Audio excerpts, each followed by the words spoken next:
everyone, and welcome to the Art of Creation show. I am your host and coach, Rebecca Boswell, and today, to continue our series on love, we have a special guest, Suzy Godsey, who we actually have had on the show before. So the show notes will have a link to that previous episode if you'd like to go back and check that out. And that's a really fun one where we talk about nurturing nature. So that link will be in the show notes. For those of you who are new to Suzy, she is a facilitator of consciousness. She is a body whisperer extraordinaire. She is an animal, what do I say? Well, I love how you, so all the things. She has a blog with her dog, Charlie, or she is Charlie's human, and I love how she writes in her little bio about how basically she's just giving Charlie the voice that you can understand as the person listening to the blog. So, or reading the blog, listening to the podcast. So, she also is the founder of ESSE, which stands for Energetic Synthesis of Structural Embodiment, which is a modality that takes her background in physical body work and incorporates energetic components so that you actually work to change and shift things through the physical and the energetic body all at the same time. How's it getting better than that? So today's topic, all of that to get to today's topic, which is love and the body. So lots to talk about there. Suzy, I'm so excited to have you and welcome. Thank you so much, Rebecca. And it's always fun to listen to you explain who I am, because I'm always like, okay, this is cool. Just for today, just for right now. Exactly. I love it. I love it. And you do it so well. Thank you. Well, and that's what's so fun for me about words, right? Like we're talking about something like love or who is Suzy Godsey. And we use these words and we just kind of like try to kind of hint at something enough just to give us something that we can kind of all look at the same time, right? So it's sort of like, you know, if you have the invisible man and you throw paint at him, you'll at least kind of see that there's something there. And so that's kind of our target, or my target for today, is just to sort of splatter some paint so that maybe if there's a little bit of form somewhere, we can at least recognize it and see how that can contribute. So I like that. Right? So love, right? We have this one little word that we use to give so much meaning and have so much significance and so much weight.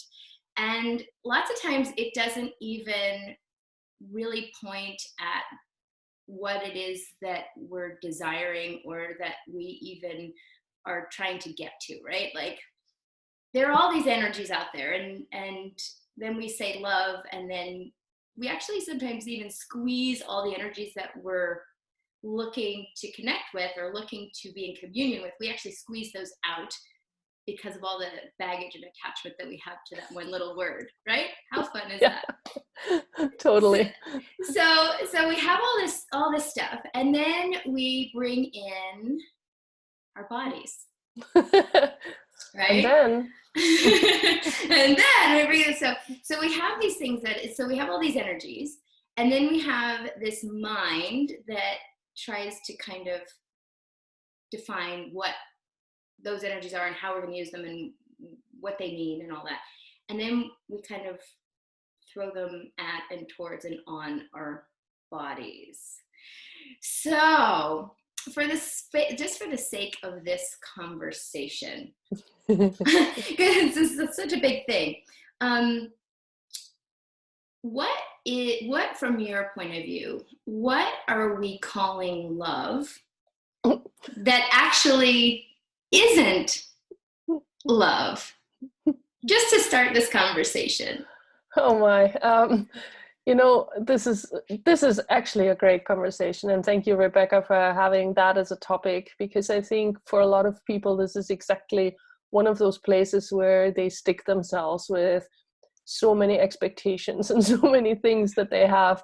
And then especially when you add the body, because in truth, how many people truly love their body.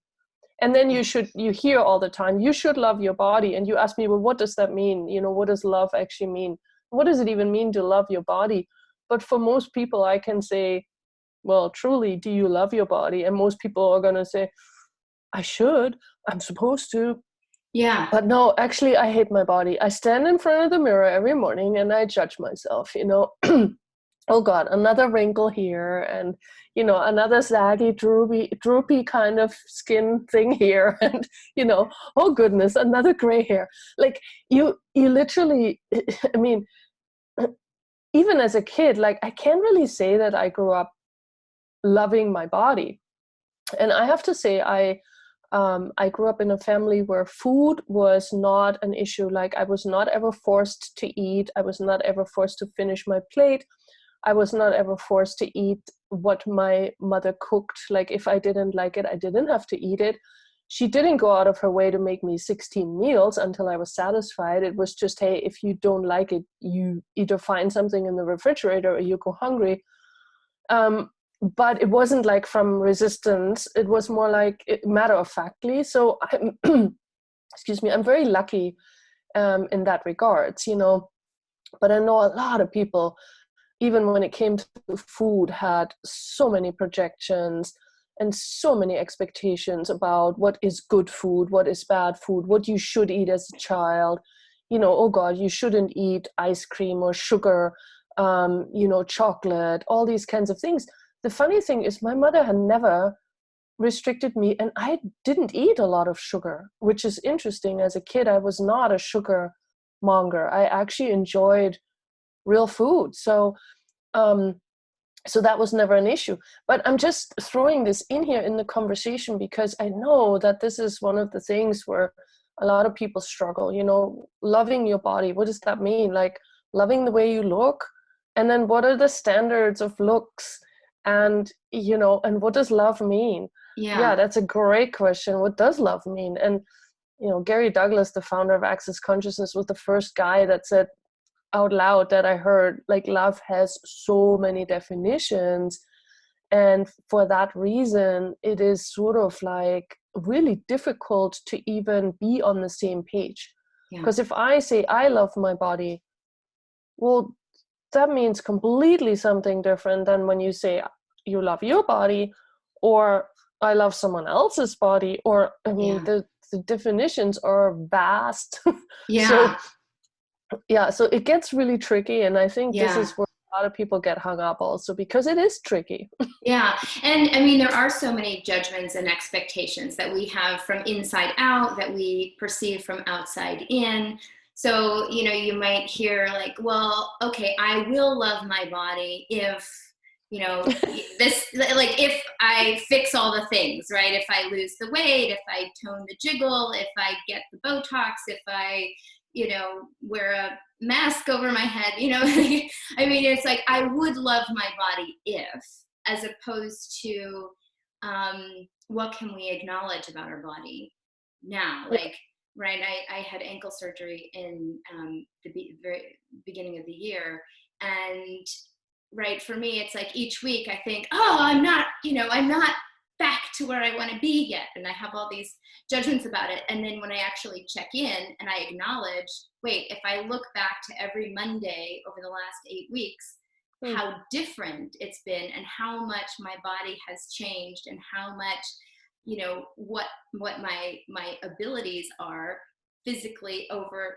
the course of the time. It's like, oh, when I acknowledge actually the change that's occurring and the magic, right? Like my cells are so busy in there, they're doing so many things, and so maybe I'm not running, maybe I'm not doing all the things that in my brain I think I should be doing, and yet I'm doing so much every day, every moment of every day. And it is changing, but I could so easily go to that place, and sometimes do, right? I have to kind of recalibrate of like, oh, it's not enough. Oh, it's this, it's that, it's stiff, it's still swollen, it's blah, blah, blah. And yet, I am walking. I wasn't walking, right? Like I am, right? Things are changing. And then, so it's that acknowledgement. So, sometimes I wonder when we use the word love, if there's actually even a word that we can choose that can come a little bit closer to the energy of what we're aspiring to or what we are wanting to tap into. So what are some of the ways, like if we say, okay, we're acknowledging that there's this thing called love, and I think there's a general sense of what, like for me, I perceive that there is this possibility out there that I get is universal, or it's just, it's just in everything. So whatever word you want to use for that. So like we get that it's there and we want to tap into it. We want to be it. We are it. We just don't realize we're it. But we want to not just be it, we want to actually acknowledge that we are it and have that embodiment of, right, not having the separation where we just think we know it, but we can't get close enough to really feel it. Do you know what I'm talking about?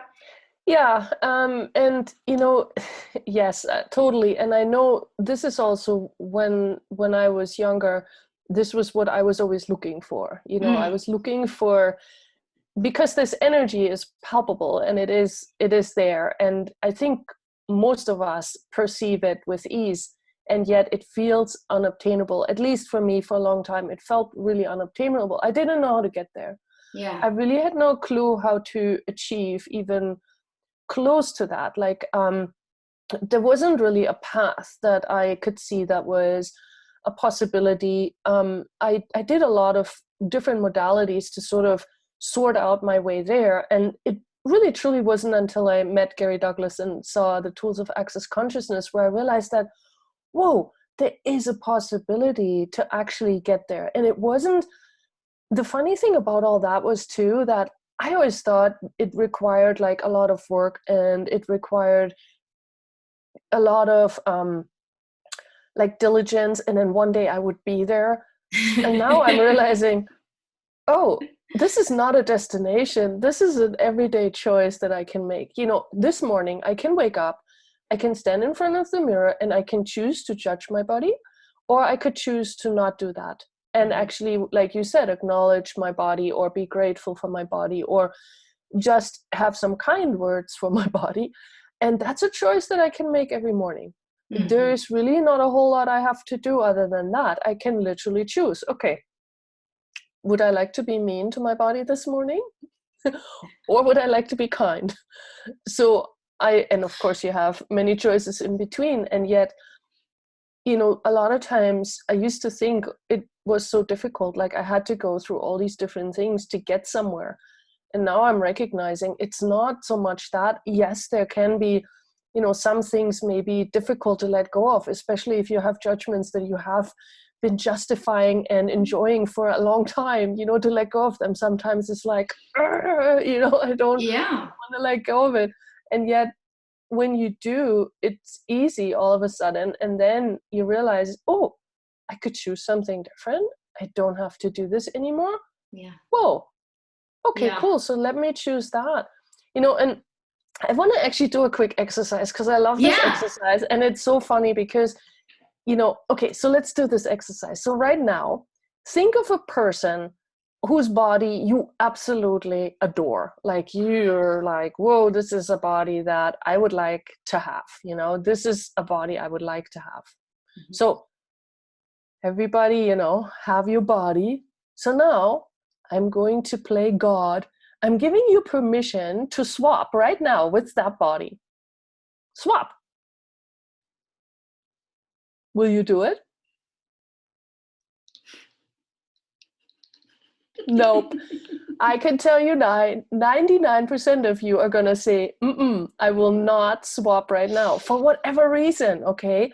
So you don't want to have their life, you don't want to have but so, hey, what if you actually recognize that the body you have right now might actually be the body that you have been choosing all along? Yeah. So what if you started to cherish that, enjoy it, play with it, and just have a different point of view about it. So, this is always a fun exercise to me, because always everybody goes, oh yeah, I have the body. And then I go, okay, swap. And they're like, oh, no. And it's interesting because you were talking about, how you can just, make a different choice. And it just made me think of like all the other bodies in our life, right? That have beings in the bodies, and right. And so then how many times also the bodies that we're choosing and everything, when we sometimes want to change our bodies or have a different reality, sometimes the people in the bodies around us are not wanting to change. And so that can also be very interesting too, where we realize that the expectations that are on our bodies and how we are, how we're living with our bodies, the choices we're making with and for and through our bodies, right?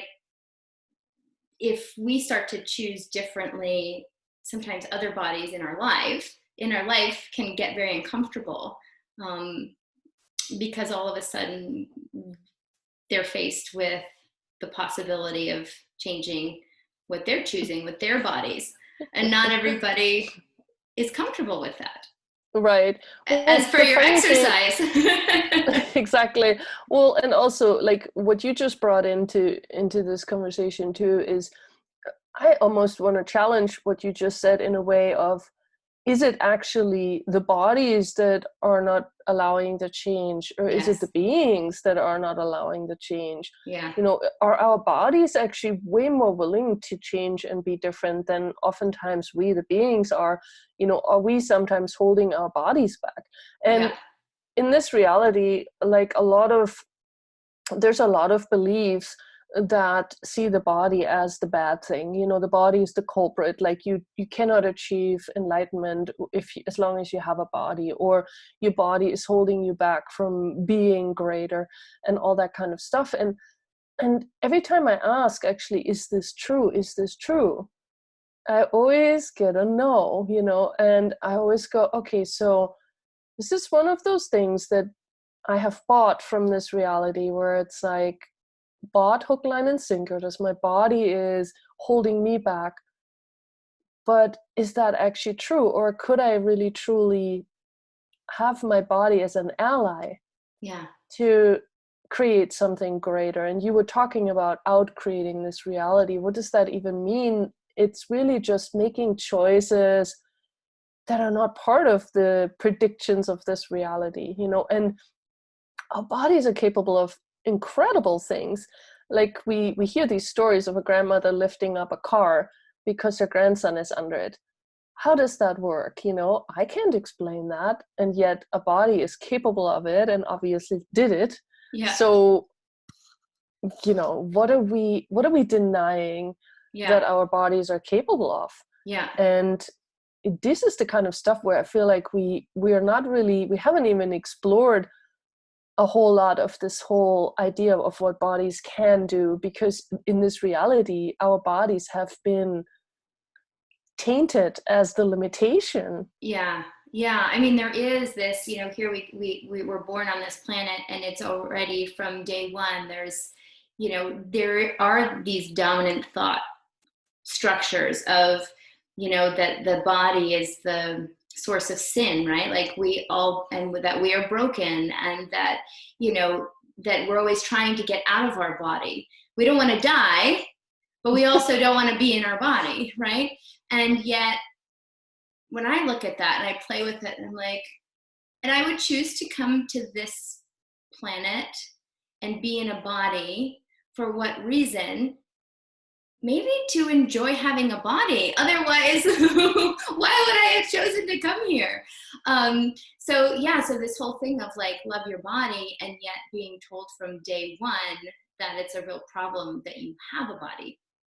Oh, and please don't love it too much, like, for crying out loud, as a kid, when you touch yourself, you it's definitely not allowed, so the love doesn't include touching yourself, by the way, just so we're clear on this.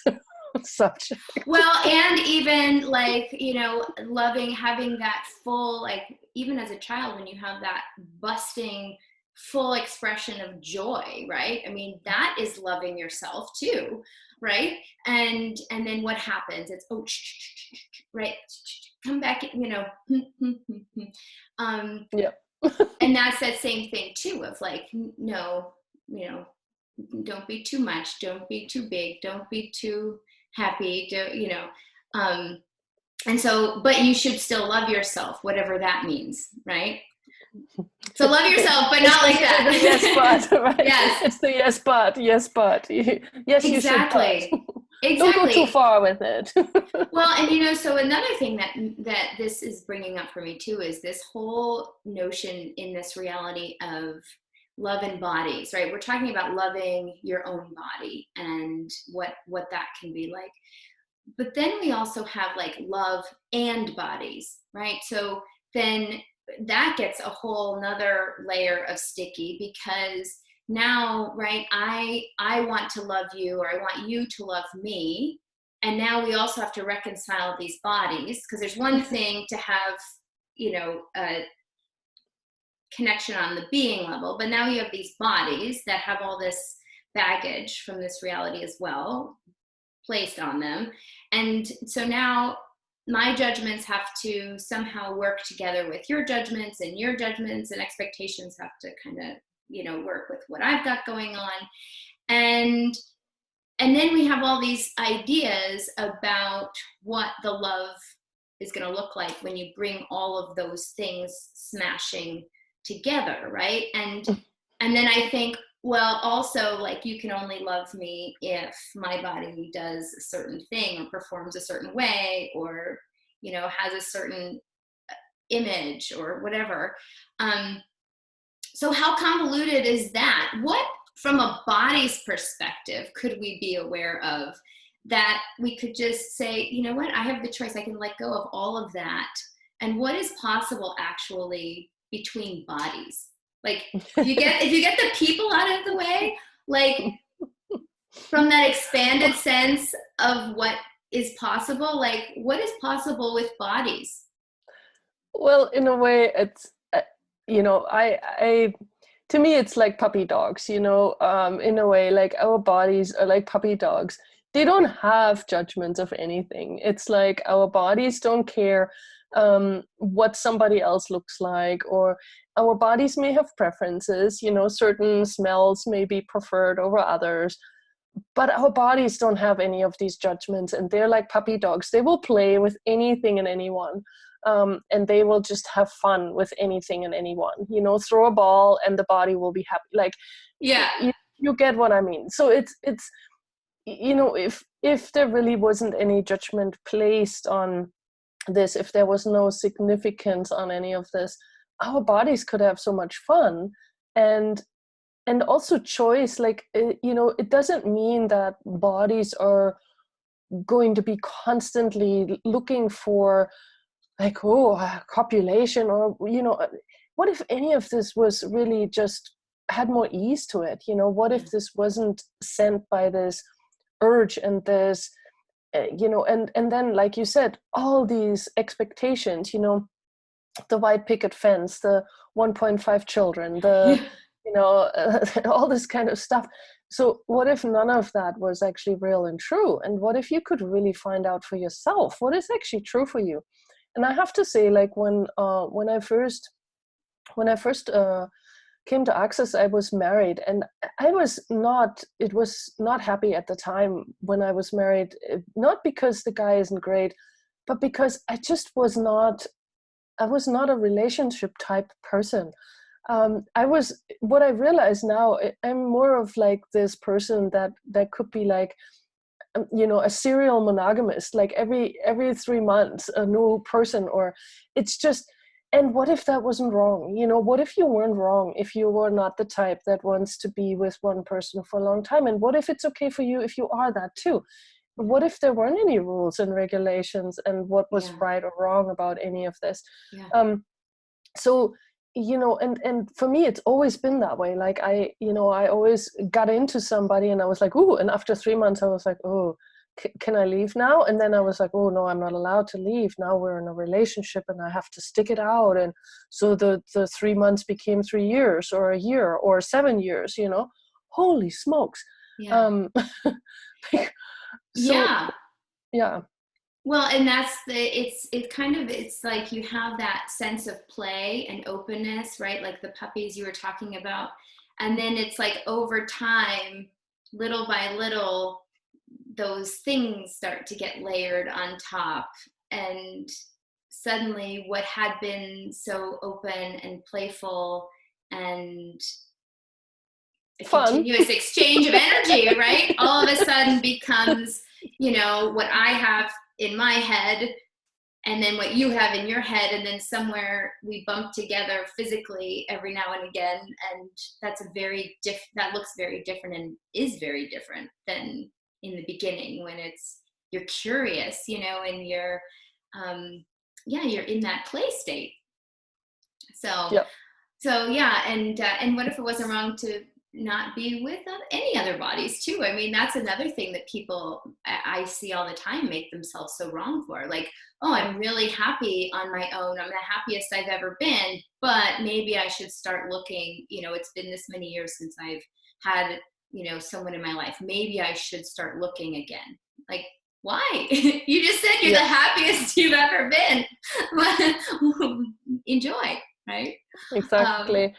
Yeah. And I think that's the part where really the choice that you can make can be so valuable in a way that if you truly acknowledge what you are choosing and what you would like to have in life, and then you allow yourself also to have that and be that, like what you just said is so true for me too. Like I'm having a great time being by myself, and I would have made myself so wrong for that 15, 20 years ago. And now I'm like, I'm happy. I'm really genuinely just happy about it. And there isn't really anything I am lacking.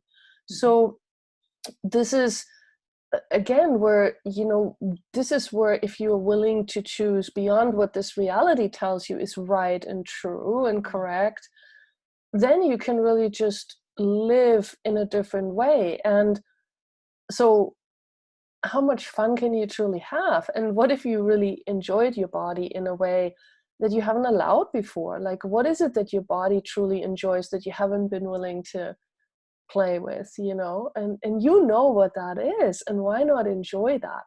And why not explore that?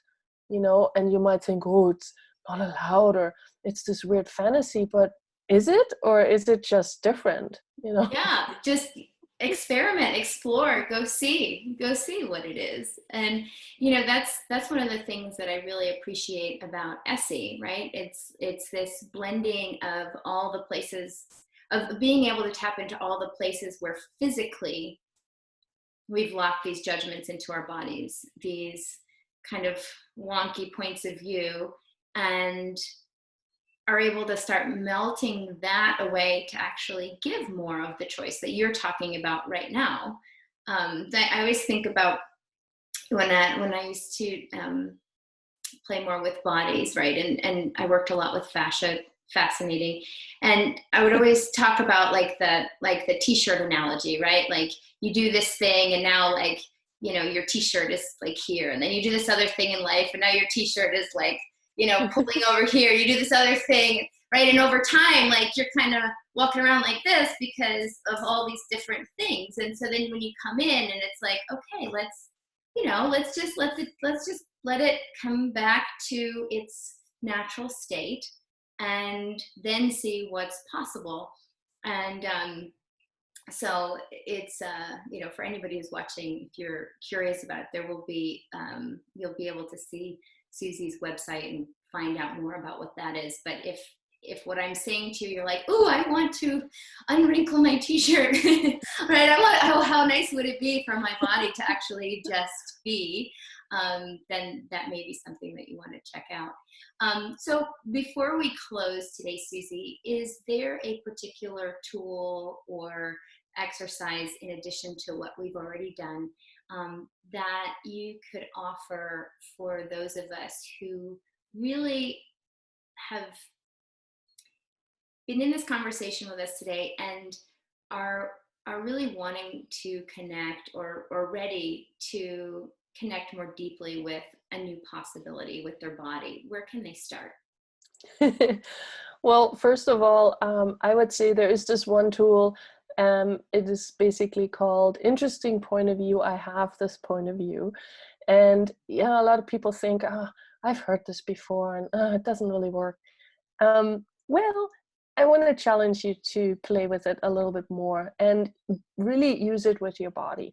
So anytime something comes up around your body, say, interesting point of view, I have this point of view, not with judgment, not with dismissal, not with an attitude, but really just being vulnerable, push down your barriers and just be with that.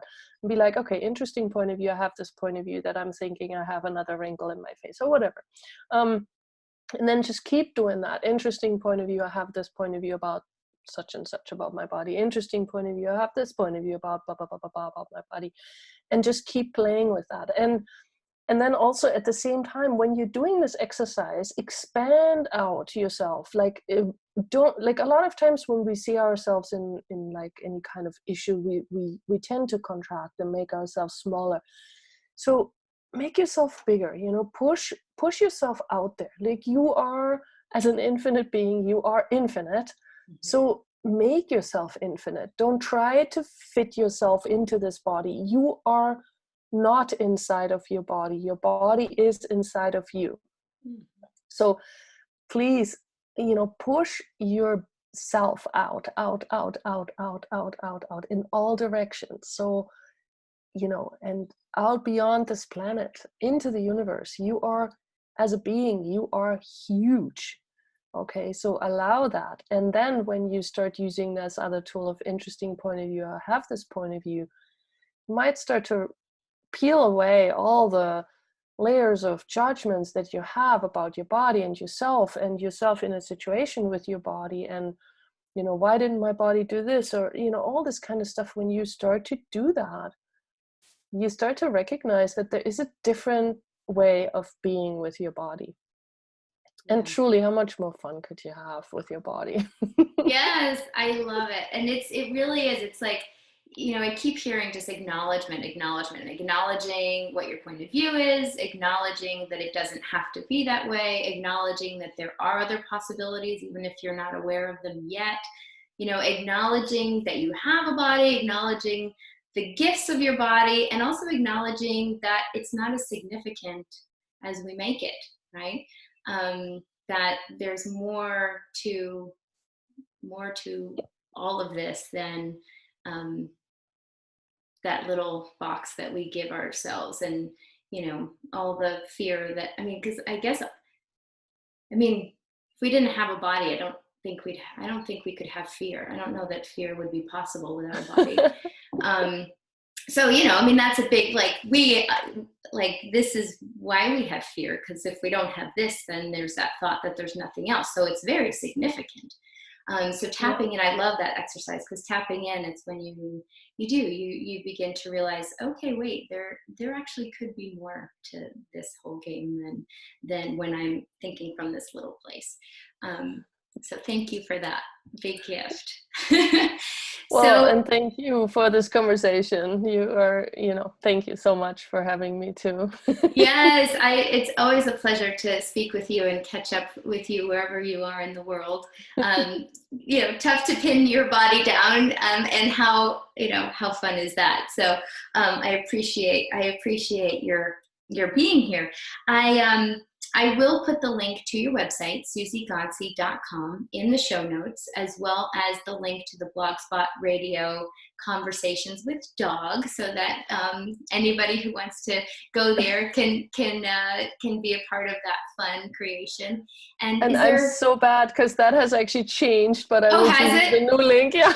Okay, good. So the new link, the correct link, will be in the show notes. And yes. And is there anything else that you would like to share or invite people to, that you could tell us about, or that we need to include in there? Well, truly, you know, if you are choosing something different with your body today, what will the world be like tomorrow? Pretty cool. Pretty cool. Imagine everybody on the planet having even a 1 degree shift. What would that be like?